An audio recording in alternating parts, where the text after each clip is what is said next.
What's up, everybody? Welcome back to another episode of Bluegrass Garage. Today we're talking about a 1970 Dodge Challenger RT. But before we get into that, I want you to take a minute, if you don't mind, to give us a big thumbs up, smash that subscribe button, and go ahead and ring that notification bell so you'll be notified when we post a new video. Now, on to the content. So we've got a 70 Challenger RT, and kind of what we want to talk about today is this was sent to a body shop, a legit body shop, to have some quarters put on and have some sheet metal welded in. And we kind of want to talk about the job that they did. So first of all, it's a good solid car. Everything was good, but the car needed quarters. It needed the windshield panel or the window panel there. It needed a couple other things put in. So the body shop actually put the quarter panel on. They did this part really well. It lines up with the doors perfect. Everything looks really nice in there. Good solid quarter. It was put on very nicely. Except a little bit something going on right here. They had filled this in with some like kitty hair. But I don't know if you can see that. It's like in about a solid quarter of an inch, just gap in there. Just filled that up with fiberglass and Bondo, and it had already cracked just coming back home from the body shop. If you look up here, these are both aftermarket panels.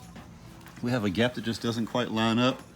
Not sure kind of what they did there, but that gap is way off. Along with this trunk gap. We have a huge gap at the top. It goes down to a narrow one, which you would think, well, you can just adjust that. Until you come over to the other side and you have the same thing going on. Somehow the quarter panels are both in at the back, just a little bit. And they're all welded on solid now, so we're gonna have to address that. Also, the valance is a little out on each side. Again, because the quarters are tucked in, it's making all of this stick out on both sides. So we're gonna have to really address those two situations and get those straightened up. Inside, you can see we've got a really solid looking floor pan in the trunk. Everything looks good in here. But some things that weren't done. This shouldn't be moving this much. Again, a full-blown legit body shop did this. That's not even welded on right there. Same thing with the other side. Some things aren't even solid. Our hinge mounts aren't even welded to that piece. They're just kind of flopping around loose. And a lot of things we're going to have to address here. So again, the customer did actually go out and have new metal put on.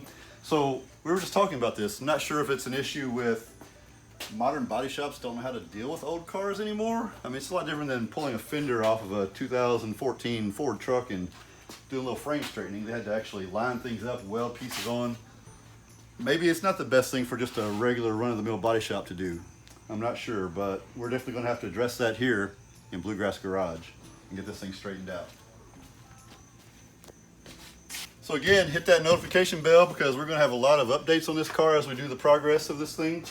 We're going to strip it all the way back down to metal just to see what's going on because another shop did all this priming and some of the body work. So we're going to take it all the way back down, fix everything up like it should be, and put it back together and give it a real slick paint job. So again, check back with us and keep touch.